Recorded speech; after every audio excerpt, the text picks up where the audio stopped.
Chers auditeurs, bonsoir. Je m'appelle Jenna. Nous allons continuer avec nos enregistrements concernant le site mélaninebénédiction.com. Je vais vous parler aujourd'hui de l'invention des armes et innovation des inventeurs noirs. Nous commençons. Alors, invention des armes et innovation des inventeurs noirs. Voilà, invention des armes. Je tiens tout d'abord à préciser que le but de cet article, invention des armes et innovation des inventeurs noirs, et aussi le but de ce site qui se nomme mélaninebénédiction.com, est la prise de conscience et de connaissance et de conscience par les Noirs de ce qu'ils sont, de ce qu'ils ont toujours représenté tant au point de vue culturel, civilisationnel que scientifique, et cela depuis la civilisation pharaonique d'Égypte, car le noir sorti d'Afrique depuis 130 000 ans et plus avant Jésus-Christ est le pionnier de toutes les civilisations du monde sur tous les continents. Je ne cherche à dégrader quiconque, je pense au leucodère. Je ne cherche à dégrader quiconque en exposant ces vérités dont je présente les sources dans l'article Qui sommes-nous de ce même site mélaninebénédiction.com. Je redis à nouveau, la connaissance de son passé, de sa culture, ne sont-ils pas les premières formes de résistance à l'exploitation et à l'oppression? Donc, mon travail est avant tout basé sur la prise de conscience afin d'aider le monde noir à se relever car il a toutes les raisons de marcher la tête haute et de ne plus accepter de se laisser avilir par le leucodère. N'oublions pas que le noir est le berceau de l'humanité tant au point de vue humain, culturel, civilisationnel que scientifique. Je vous envoie au chapitre Inventeur noir du site mélaninebénédiction.com. Je continue. Nous allons voir dans ce chapitre les crimes qui sont commis par les leucodermes contre les autres races grâce aux armes. Alors, comme je l'ai dit tout à l'heure, la connaissance de son passé, de sa culture, ne sont-ils pas les premières formes de résistance à l'exploitation et à l'oppression? Alors, il y a deux histoires, sachez-le, l'histoire officielle, qui est une histoire menteuse, qu'on enseigne dans les écoles, les universités, et il y a aussi l'histoire secrète, qui est une histoire cachée, où sont les véritables causes des événements, et c'est une histoire honteuse. Alors, cette citation, elle est de l'écrivain français Honoré de Balzac. Je continue. Qui contrôle les médias contrôle les consciences. Ça, vous le savez. Le maniement du passé est un instrument de pouvoir. Le vainqueur pour légitimer ses conquêtes, l'oppresseur pour justifier sa violence, altère, maquille le passé de leur victime. Alors, c'est une phrase, une citation de Simone Veil. Voilà. Autre citation, de penser que cette race d'hommes noirs, aujourd'hui de penser que cette race d'hommes noirs, aujourd'hui notre esclave est l'objet de nos mépris, est celle-là même à laquelle nous devons nos arts, nos sciences et jusqu'à l'usage de la parole. D'imaginer que c'est au milieu des peuples qui se disent les plus amis de la liberté et de l'humanité que l'on a sanctionné le plus barbare des esclavages et mis en problème si les hommes noirs ont une intelligence de l'espèce des hommes blancs. Alors, cette citation, elle est du comte de Volney dans son livre Voyage en Égypte et en Syrie en 1783. Je continue. Tant que le lion n'aura pas ses propres historiens, les histoires de chasse seront toujours à la gloire du chasseur. Ça, c'est un proverbe africain. Alors, je continue toujours.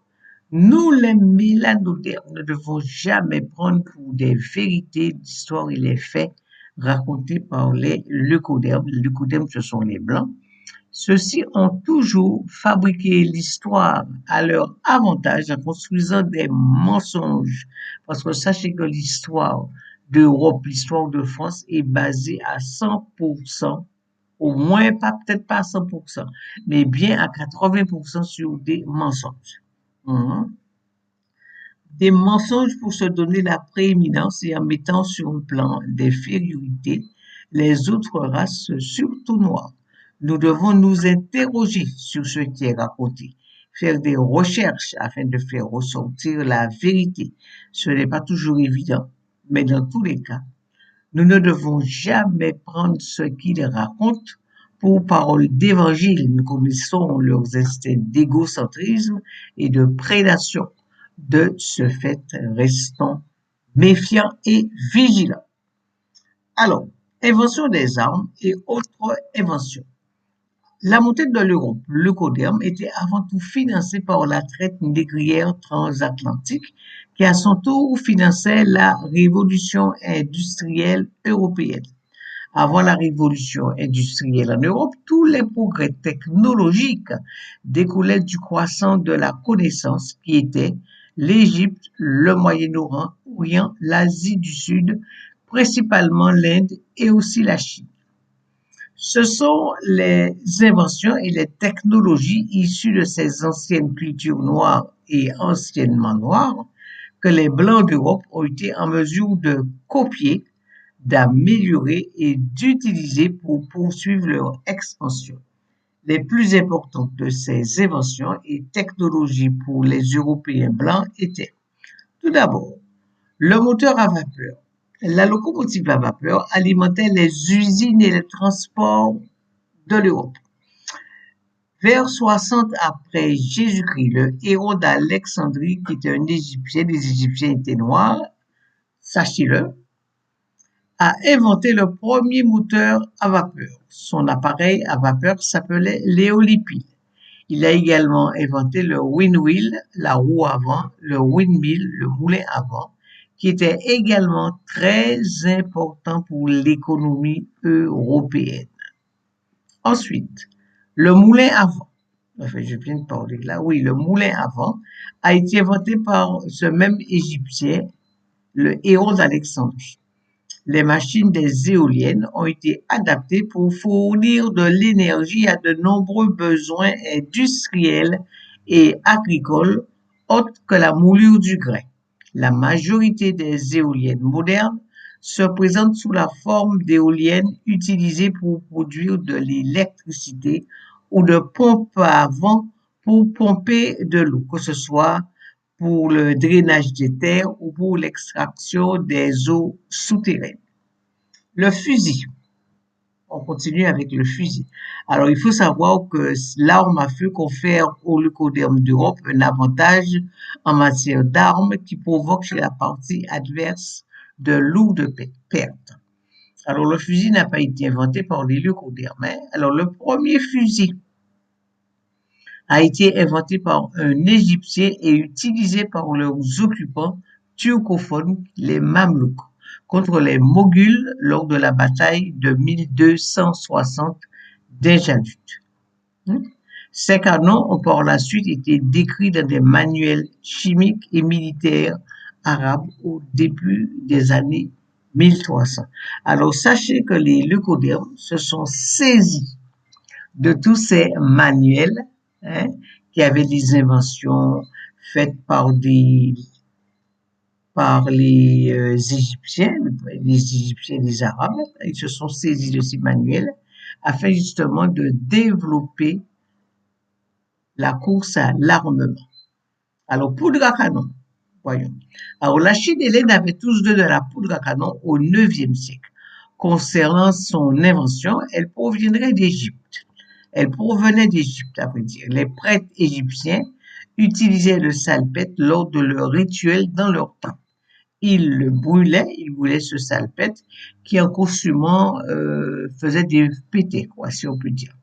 Lors de l'invasion de l'Égypte, vers moins 525 avant Jésus-Christ par les Perses, les Perses sous Cambyse, Les prêtres sont partis avec leur savoir pour le porter en Inde, à vrai dire dans la vallée de l'Indus. Et c'est de là qu'elle s'est répandue en Chine. Les Européens, lorsqu'ils sont venus en Chine avec Marco Polo, ont découvert cette poudre à canon que les Chinois utilisaient pour faire des feux d'artifice. Ils se sont emparés pour faire des armes mortelles afin d'éliminer les autres peuples. Grâce aux revenus tirés du commerce des esclaves et de la révolution industrielle de 1760 à 1840 environ, les Européens blancs ont été en mesure de lancer une course à l'armement qui a permis de développer et de fabriquer des armes encore plus perfectionnées. Avec ces nouvelles et meilleures armes qu'ils ont développées, les Blancs d'Europe ont été en mesure de conquérir la plus grande partie du monde, puis d'absorber et de concentrer toutes les connaissances du monde entre leurs mains. Alors, je passe à un autre chapitre. Un manque de cette substance dans le cerveau des Blancs, c'est-à-dire la neuromélanine, est-il responsable des faits suivants? Alors, je vous invitais à aller sur le site Mélanine Bénédiction ou à l'article neuromélanine. La neuromélanine, c'est la mélanine du cerveau. Alors, quand on dit un manque de cette substance dans le cerveau des Blancs, est-il responsable des faits suivants? Alors, il faut savoir que les leucodéens, blancs, c'est pareil, ils ont la glande pinéale calcifiée de naissance. Or, il s'avère que c'est du moins, on va dire 60 à 80% des leucodèmes ont la glande pinéale calcifiée de naissance. Or, il faut savoir que cette glande pinéale, c'est elle qui fabrique la mélanine du cerveau. Et la mélanine du cerveau est vraiment, c'est la mélanine vraiment qui fait que les Noirs sont des gens civilisés. Hein. La carence en mélanine du cerveau, hein, donne des individus qui sont barbares, qui sont prédateurs et qui pratiquent l'invasion des autres pays et les massacres. Et c'est justement, malheureusement, le cas des leucodermes en raison de cette carence dans leur cerveau en neuromélanine, qui est la mélanine du cerveau, en raison de leur glande pinéale, qui est majoritairement calcifiée chez eux. Alors, tous sont d'accord avec l'affirmation de l'université de Calgary, selon laquelle les albinos ou blancs, c'est pareil, dravidiens d'Asie centrale ont été exclus de l'Asie par les Mongols noirs. Mais pourquoi? Alors, quand je dis les albinos dravidiens, je vous invite évidemment à aller sur le site Mélanine Bénédiction au chapitre albinisme. Alors, les albinos dravidiens ou les blancs, c'est pareil. Parce que le blanc est, je dis bien est, l'albinos des Indiens dravidiens qui ont quitté l'Afrique de l'Est environ 70 000 ans avant Jésus-Christ pour aller en Asie. Voilà. Je continue. Alors donc, tous sont d'accord avec l'affirmation de l'université de Calgary, selon laquelle les albinos dravidiens, que sont les leucodermes d'Asie centrale, ont été exclus de l'Asie par les Mongols, qui étaient des Noirs aux yeux bridés. Mais pourquoi? Aucun texte asiatique ne l'explique, mais les actes et les comportements des Blancs, une fois qu'ils ont pris le contrôle de l'Europe qui était noire depuis 55 000 ans avant Jésus-Christ, sont probablement bien connus. Les actes, on les connaît. Partout où ils sont allés, la destruction et la mort les ont accompagnés. Et cela jusqu'à présent. Hein? La destruction et la mort les accompagnent. Nous voyons ça tout le temps. Il n'y a qu'à voir en Afrique, surtout. Voilà. En Europe, tout d'abord, entre 1066 et 1798, les Blancs ont lancé environ 170 grandes guerres en Europe. Les guerres civiles anglaises et la guerre de 30 ans en Europe continentale étaient en fait des guerres de race qui ont conduit à la mort ou à l'expulsion de presque tous les Noirs européens de l'hémisphère nord. Au fur et à mesure que les Blancs se sont répandus sur la planète, Ils ont massacré toutes les personnes avec lesquelles ils sont entrés en contact. En Australie et en Nouvelle-Zélande, ils ont commis un génocide contre les Australiens, les Tasmaniens et les Néo-Zélandais. Aujourd'hui, environ 10% des Australiens autochtones sont encore en vie. Mais tous les Tasmaniens ont été éliminés, hein, les Tasmaniens dans l'île de Tasmanie, hein, qui est effectivement au large de l'Australie. Tous les Néo-Zélandais sont partis, mais une population de mulattes existe encore. La même chose est vraie pour Hawaï. Tous les Hawaïens noirs natifs sont partis, mais une petite population de mulattes existe toujours. Le dernier des Tasmaniens, de l'île de Tasmanie, William Laney, est décédé en 1869. Le docteur Loderick Crowther a retiré sa tête au nom de la science à l'hôpital colonial et a fabriqué une blague à tabac avec son scrotum. Vous voyez vraiment le manque de scrupules, le manque de sentiments, le manque d'empathie chez le leucoderme qui vient d'une carence en mélanine dans le cerveau qui fait d'eux des êtres barbares. Ah, c'est ça, hein? Dans les Amériques, le massacre était encore pire. On estime que 85 à 90 millions d'Amérindiens noirs et Indiens ont été exterminés.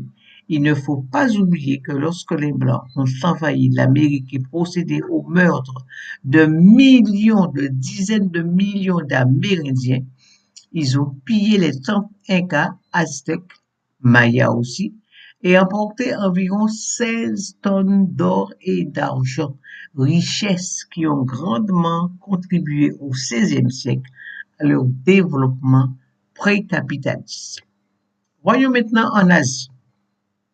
En Asie, personne ne semble avoir relaté les massacres commis par les Blancs, peut-être parce que les Mongols jaunes se sont également engagés dans ce comportement inhumain. Même en Afrique, les albinos ou blancs, c'est pareil, ont tenté de mener des génocides dans plusieurs pays africains pendant la période coloniale. Et lorsque les albinos n'avaient pas de noirs ou de personnes pigmentées à massacrer, ils se sont massacrés entre eux à travers des guerres européennes, les guerres mondiales, la première et la deuxième guerre mondiale, et les guerres coloniales afin de s'approprier les terres découvertes par eux. Il ne fait aucun doute que les albinos d'Europe ont tué plus de créatures, certaines à l'extinction, humaines et non humaines, que tout autre Homo sapiens. Leur bilan partiel, le peuple de Tasmanie est maintenant éteint. 90 millions d'Américains noirs et mongols, essentiellement noirs, ont été tués lors de la conquête des Amériques. Des millions d'Africains ont été tués en Afrique, luttant pour leur liberté et à la suite du commerce transatlantique des esclaves. Et d'innombrables millions de Noirs en Europe ont été tués dans les guerres raciales, faussement qualifiées de guerres religieuses catholiques protestantes, afin qu'ils prennent la souveraineté de l'Europe. Là, je vous montre les Tasmaniens, vous voyez. C'est une race maintenant qui a été totalement exterminée par les envahisseurs leucodermes. Là, vous avez le dernier des Tasmaniens, qui s'appelait William Laney, qui est décédé en 1869 et dont la tête, alors je lis le dernier Tasmanien, William Laney, mort en 1869, je viens de vous le dire, hein. Le docteur Loderick Crowther a retiré sa tête au nom de la science à l'hôpital colonial et a fabriqué une blague à tabac avec son scrotum. Vous voyez un peu? Vous voyez la cruauté sans limite. Alors le monsieur est mort, on l'a décapité et on a utilisé, mais vraiment, ces gens-là sont débiles, plus que débiles, je ne sais vraiment que dire. Bon, regardez là, les Blancs de Tasmanie. après avoir tué, exterminé tous les habitants de Tasmanie. Regardez, ils font de l'élevage, de la culture. C'est les terres des Tasmaniens qu'ils ont tous massacrés. Ils s'oublient, paraissent heureux, heureux d'avoir massacré. Enfin, ils n'ont pas de sentiments pour les gens. Là, je vous montre une montagne de carapaces de bison aux États-Unis. Tués aux États-Unis. Alors, les Blancs tuaient les bisons pour affamer les Indiens. Et nous savons que les Indiens, ce sont les habitants, les premiers habitants des USA, enfin, de tout le continent américain, nord et sud. Là, je vous vois, enfin, dans tous les cas, cruauté, comme je vous le répète, qui est due à une carence en mélanine dans le cerveau.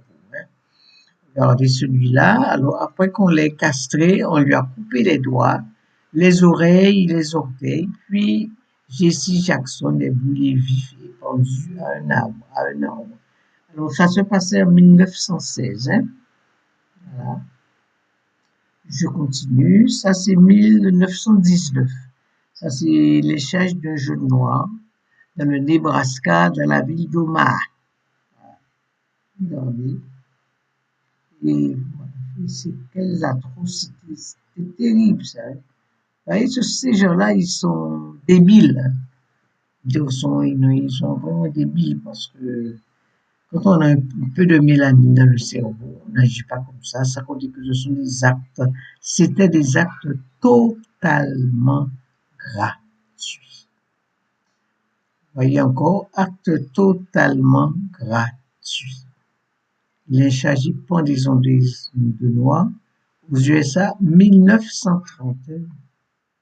Voilà, 1930. Acte totalement gratuit. Voilà, mais je vous remercie de m'avoir écouté et je vous souhaite une bonne soirée. Merci.